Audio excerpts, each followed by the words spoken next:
कन्हाई हॉटेलला आलेला हे सगळं माहिती आहे आम्हाला. कन्हाई हॉटेलला सगळे रेकॉर्डिंग बी आहेत त्याच्या शूटिंग याला. प्रश्न असा आहे की त्यांनी जो दावा केलेला आहे तुमच्या सगळ्या कृतीमध्ये ते सहभागी आहेत, आंदोलनामध्ये सुरुवातीपासून आहेत, ते दादा खरं आहे? आतापर्यंत गोड होतो ना. मग मी 6 महिने मी चांगला होतो ना. साधं उदाहरण घ्या बा मराठ्यांनी. हा, मी मराठ्याच्या बाजूचा आहे. यांना काय मिळालं नाही, यांना ट्रॅप रचून बदनाम करायचं, समजून घ्या. याच्यात मुख्यमंत्री शिंदे साहेबाचा बी एक प्रवक्ता आहे, याच्यात त्याचाही नेता आहे. त्यांना काय काय मिळवायचं होतं त्यांना मिळालं नसन. त्याचा शब्द आत्ताच सांगितला ना तुम्ही, काहीतरी पाणी माझ्या हाताने पेलं असतं तर मी मोठा झालो असतो. त्यो मग त्याला मोठं व्हायसाठी येतो का माझ्याकडं? तो नेता मोठं करायसाठी येतो का? तिकडचं तू प्रवक्त्याचं ऐकून बोलतो का? मला हे असल्या चिल्लर लोकांवरती यांच्यावर ध्यानच नाही. हे कसल्याचे महाराज असले. हे बघा, एवढंच विचारलं ना, इतक्या दिवस प्रक्रियेत तुम्ही होतात, वेळेवर यायला पाहिजे होतं. तो कुठे गेल ते? तो खाली होय.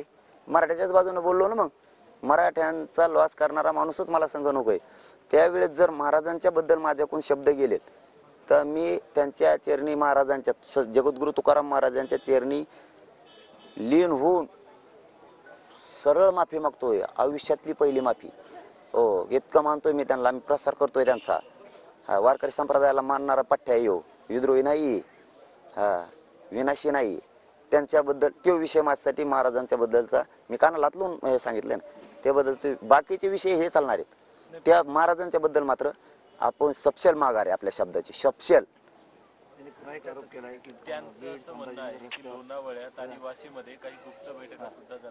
अरे मग तुम्ही पाहिजे होते ना रे. तुम्ही पाहिजे होते ना. तुम्हाला मिळवायचं आणि त्याच्यातून पुढं सांगून. आता नाही का एक शब्द नाही कळाला का? त्याच्या हाताने पाणी पिलं होतं, तो मोठा झाला असताना मला त्याला मोठं होऊन देत नव्हतं. म्हणजे मला त्याला मोठं होऊन देत नव्हतं. आज ते त्या शब्दानं अर्थ करा तुम्ही. त्यांना 2-4 जणांना मोठं व्हायचं असतो. ते असं त्याच्या आता अशी शक्यता आहे. तेव्हाच ते आधी येत होते. नंतर कुठं आलेत? नंतर आलेत का कन्हैयापासून? जुळून दिलं नसेल ना मी काहीतरी. हे एकदम सोपं आहे. याच्यात शिंदे साहेबाचा बी एक प्रवक्ता आहे. नसता ज्याला साधे मोबाईलचं फेसबुक बी विचारित नाही, त्याला लाईव्ह मीडियाचे हेड ऑफिस कसं काय विचारायला लागले? समजून घ्या ना थोडं. ज्याला फेसबुक लाईव्हचे लोक विचारत नाहीत त्याला ते काय समजायला लागले? त्यामुळे त्याला काय आरोप करायचं करू द्या, कारण तो ट्रॅप आहे. तो मला बदनाम करण्याचा सरकारकडून रचलेला ट्रॅप आहे त्याच्या माध्यमातून. त्यामुळं बाकीच्याला मी काहीच नाही. फक्त तेवढ्या शब्दाला माझी सपशेल माघार. जगद्गुरु तुकाराम महाराजांच्या बद्दल माझ्या तोंडातून शब्द गेले असतील, पण ते का गेले असतील? तू मला शिकू नको संत, हे तू मला शिकू नको, हे असे वाक्य गेले असतील त्याच्या नाराजीपोटी. आणि माझी चिडचिड असतीच त्यावेळेस. कारण उपोषण करताय, करून बघा म्हणा, मग कळण तुम्हाला. 7-8-9 दिवस उपाशी राहिलो काय होतंय. त्याच्यातून गेले असते तर आपली सपशेल माघार आहे. जगद्गुरु तुकाराम महाराजांच्या चरणी लीन होऊन आपण सरळ तुकाराम महाराजांची माफी मागतोय. कारण आपण त्यांची बघताय, वारकरी संप्रदायाला मानणारे. याच्या पुढचे आरोप हे ट्रॅप मराठा समाजाला मिळू नये. त्यांना वाटत होतं ह्या प्रक्रियेत जर आपण राहिलो तर याचं क्रेडिट मराठ्यांना मिळण्याऐवजी याला मिळेल. मी एकदा सांगा मला क्रेडिट घेतलेलं. मी सांगितलेलं जनतेला क्रेडिट मिळालं पाहिजे. त्यांना 2-4 जणांना मिळवायचं असं म्हणून ते मध्ये आले नाही. व्याख्या त्यांनीच दिलेली. मग ते व्याख्याची अंमलबजावणी करायला कोण येणार रे? त्याचा मराठा समाजावर काही परिणाम होईल असं तुम्हाला वाटतं? समाजाने ठरवायचं. मी नाही. समाज जर मला उद्या बाजू सरक म्हणला, एका मिनिटात बाजूला येतो. मला मोहच नाही कसलाच. परंतु एकच गोष्ट लक्षात ठेवा, तुम्ही जगद्गुरु तुकाराम महाराजाच्या आड दडून मराठ्यांचा वाटोळा करायच्या नादात पडू नका. हा, जगद्गुरु तुकाराम महाराजांच्या आड लपून तुम्ही आंदोलन संपवायचा प्रयत्न करू नका.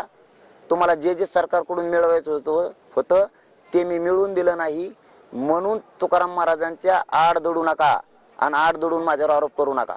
हे लक्षात ठेवा. हो, हे पाप तुम्हाला लय भयंकर फेडायला लागणार. त्याच्यामुळं त्या भानगडीत या ट्रॅपच्या नादात सरकारला वाचिनात जगद्गुरु तुकाराम महाराजांच्या बद्दलचे माझे विनाकारण तिसरे शब्द लावून महाराजांची हे बदनामी होईल, समाजाची बदनामी होईल असं करू नका. कारण त्यांना खुश करण्यासाठी आम्हाला माहिती आहे सरकारचा ट्रॅप आहे. असे 10-15 जण आहेत. मी त्याच वेळेस सांगितलं त्यातला पहिला बाहेर निघा. संधी नव्हती. त्याला पाणी पाजायचं होतं वाटतं माया त्याच्या हाताने. मला त्याला मोठं व्हायचं होतं आणि मोठं होऊन मग त्यांना त्यातून आम्ही हे केलं, आम्ही मिळविलं, आम्ही बरोबर मॅनेज करतो. मग आता आम्हाला काय असे हात पसरायचे असतील मराठ्या जीवावर त्यांना. 2-3 जण आहेत त्याच्या संघ. 2-3 जण आहेत. त्याच्यात, कारण ते बच्चू भाऊ संघ यायचा. मग त्यांना काहीच मिळालं नसेल याच्यात. कुठे त्याची माफी मागितली होती फोनवर म्हणून ते त्या दिवशी आले होते असं म्हणणं आहे. मी काय मग कोणाची माफी मागितली मी त्याची? त्याला बोलत सुद्धा नाही मी, तू केवढ्या कवडीची किमतीच आहे ती, बोलत सुद्धा नाही. तू काय महाराज आहे, असला महाराज असतो काय? मग ज्याच्या पुढे नाव आहे त्या महाराजाची वाक्य रचना बघ. तू काय याचा महाराज आहे, बांधावून उठला आणि महाराज झाला हाकता हाकता. तू काय याचा महाराज आहे? त्यांनी काही नावं घेतली तर वामन वाळेकर, परशुराम खुने, रवी पाटील आणि आणखी 4 जणांची असली घरं बरबाद केली. ट्रॅप कशाला म्हणते तू दादा? असं काय करता?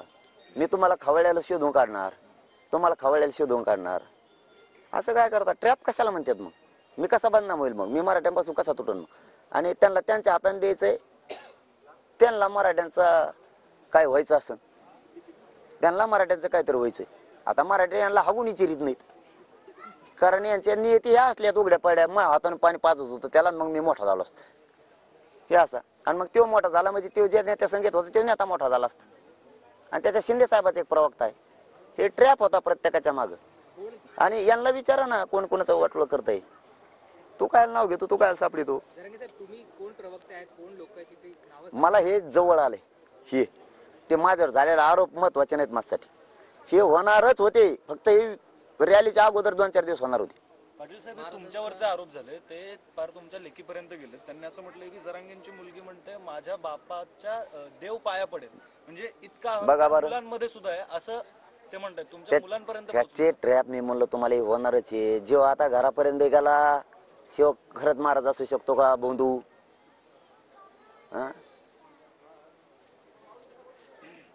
लोकांची खाजून खाणारे लोक ही काय बाबा? मग महाराजांच्या नावाखाली राजकारण करणार असं वाटतं का तुम्हाला? खाजून खाणारा लोक त्यांचं महाराज नाही असला. मग आपण कसं 1 मिनिटात शब्द काढला तुम्ही किती लगेच कानं धरलेत जगद्गुरूंच्या बद्दल. हा प्रायचित सुद्धा करीन तुकाराम महाराजांसाठी. हो, 1 दिवसाचं मौन धरून प्रायचित सुद्धा करीन. हे सगळ्या स्वारींच्या अंमलबजावणी झाली तुकाराम महाराजांसाठी. काही पण जगद्गुरु तुकाराम महाराजांसाठी काय पण. फक्त त्यावेळेस मात्र गेला असन हे मोठ्या मनानं मी मान्य करतोय की ती परिस्थिती भयान असते.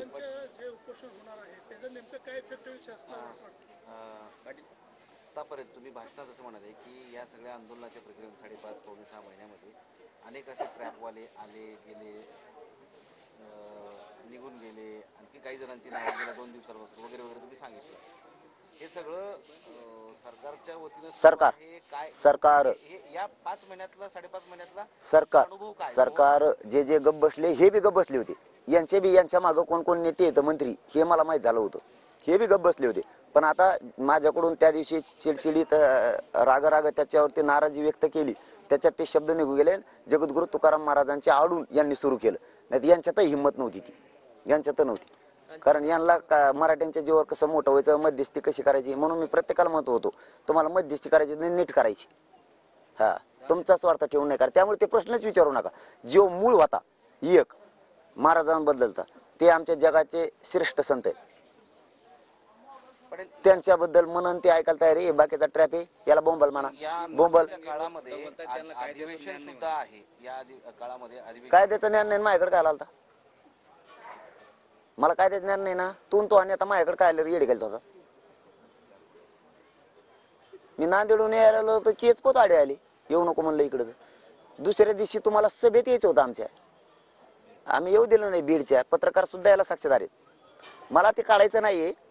मी जर काढलं ना त्यांच्या सुद्धा शूटिंग घेते. नेत्या संग येत होता ना वही बागला गुतून कुत्र्यासारखा पळत होता ना माग तू नेत्याच्या माग. सगळ्या रेकॉर्डिंग घेतात आमच्याजवळ सुद्धा. आम्हाला त्या भानगडीत नाही पडायचं. हे मराठ्यांना आता मिळायला लागले. ते विषयच आता काढू नका. फक्त तुकाराम महाराजांच्या बद्दलचा मला अत्यंत वाईट वाटतंय त्याबद्दल अत्यंत. मी तोंडात सुद्धा मारून घेतो महाराजांबद्दल, कारण ती त्या चिडचिडीत गेली असं. त्यामुळे त्याचे प्रश्न आता विचारू नका. तो करणारच, कारण त्याला दिलेला आहे. त्याला आता तो ठेका दिलेला आता.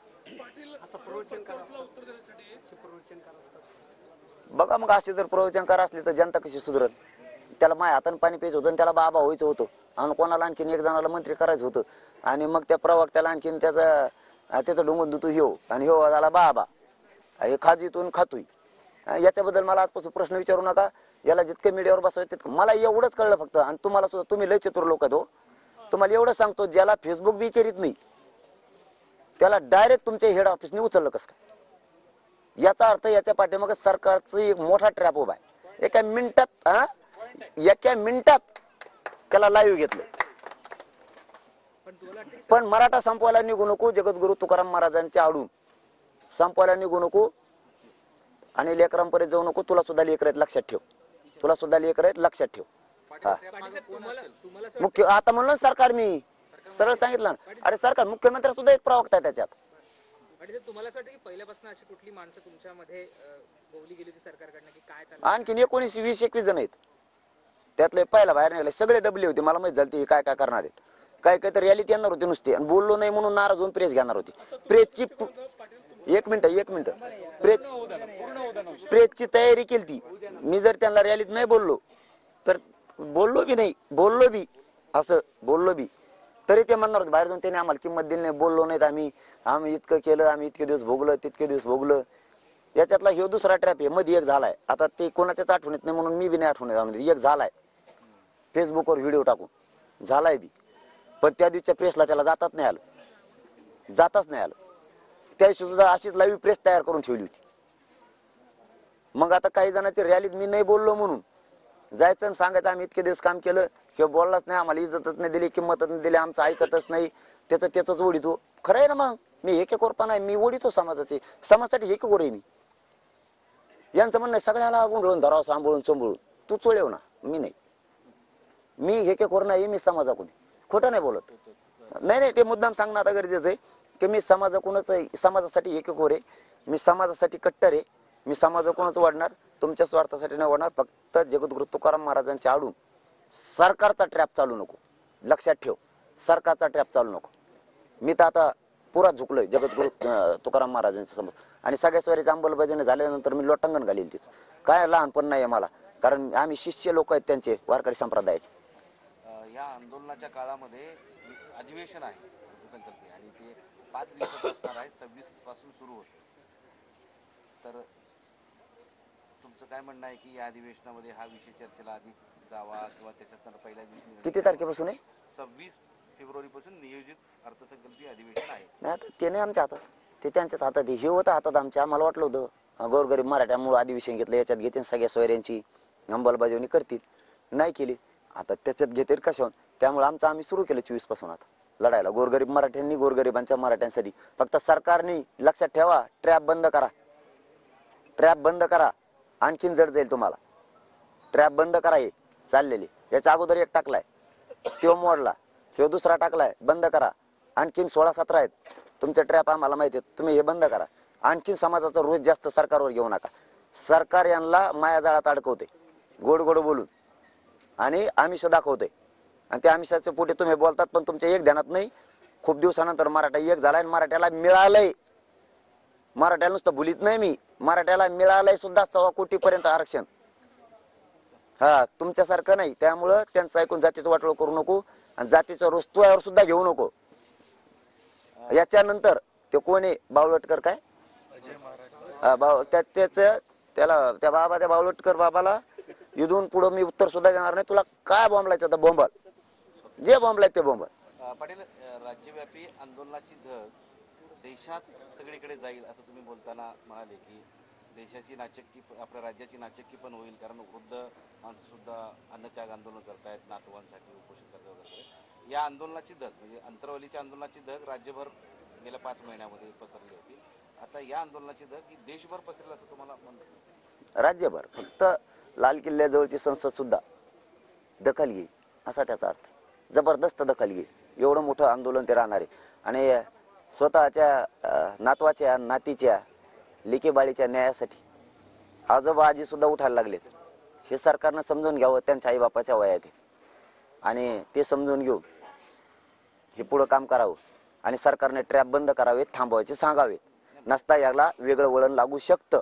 याचा अर्थ असा आहे की लाल किल्ल्याच्या जवळ पंतप्रधान सुद्धा या आंदोलनाची दखल घेतील असा तुम्हाला आशावाद आहे? हो, घ्यावाच लागल. सरकारला सांगतील ते सगळ्या स्वारीची अंमलबजावणी करा. 1 तर केली 10%ची, कशाला अर्धवट दिलं, पूर्णच द्यायचं तर त्यांच्याच फायद्याचं आहे.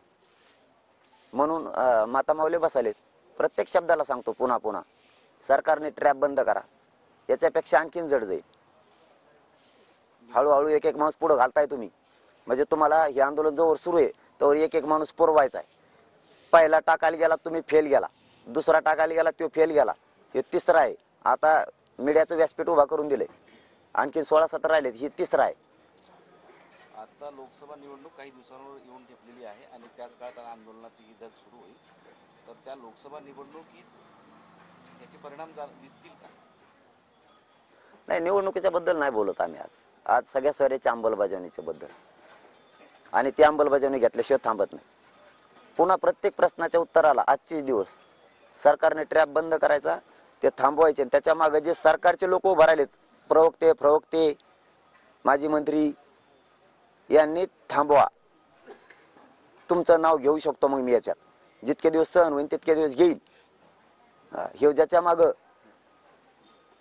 बगलात गुतून पळत होता त्यांचं सुद्धा नाव घेईल. मग असं पळायचं.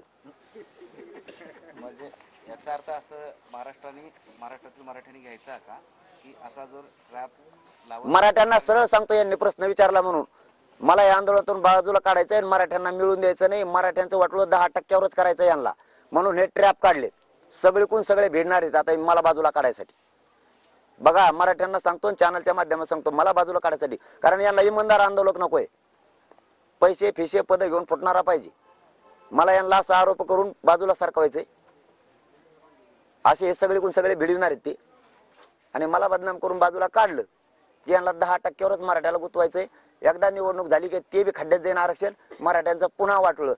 कारण ह्यो विषय आता तर कायमचा संपवायला लागलोय मी सगळ्या सोयऱ्याच्या माध्यमातून. आणि ह्यो संपू द्यायचा नाही. आणि संपू द्यायचा असला तर आमचं ऐक, असं म्हणणं आहे त्यांचं. आमचं ऐक, आम्हाला घेऊन चल. आम्ही म्हणतो त्या संघ बैठक कर, आम्ही म्हणतो मुख्यमंत्र्यांचं ऐक किंवा सरकारचं ऐक, असा ट्रॅप येऊ. आणि मग मी ते म्हणते तसं नाही ऐकत. मला व्याख्या पाहिजे सगळ्या सोयऱ्यांची. या परिस्थितीत त्यांना यात यश मिळेल का ते मराठी ठरविणार. आणि मी जर खोटे जगद्गुरु तुकाराम महाराजांची माफी मागत असले तर ते मी भोगील, नसतं ते भोगीतील. फक्त त्यांच्या आडून चाळे नाही करायचे, मराठ्यांना बरबाद करायचे, सरकारचं ऐकून चाळे नाही करायचे. कोणाच्या मागं कोणी सगळ्याला माहिती. तुझ्याबद्दलचं इथून पुढे एकही उत्तर देणार नाही. तुला ज्या शब्दात बोलायचं त्या शब्दात बोल. आणि ते काय बोलला आता मी काय ऐकलं नाही, पण आता पुरं ऐकतो. याच्यानंतर उत्तर नाही त्याला. महाराजांबद्दल एवढी उत्तरं मिळाली, महाराजांचं नाव नसतं घेतलं तुला एवढी उत्तरं नसती मिळाली.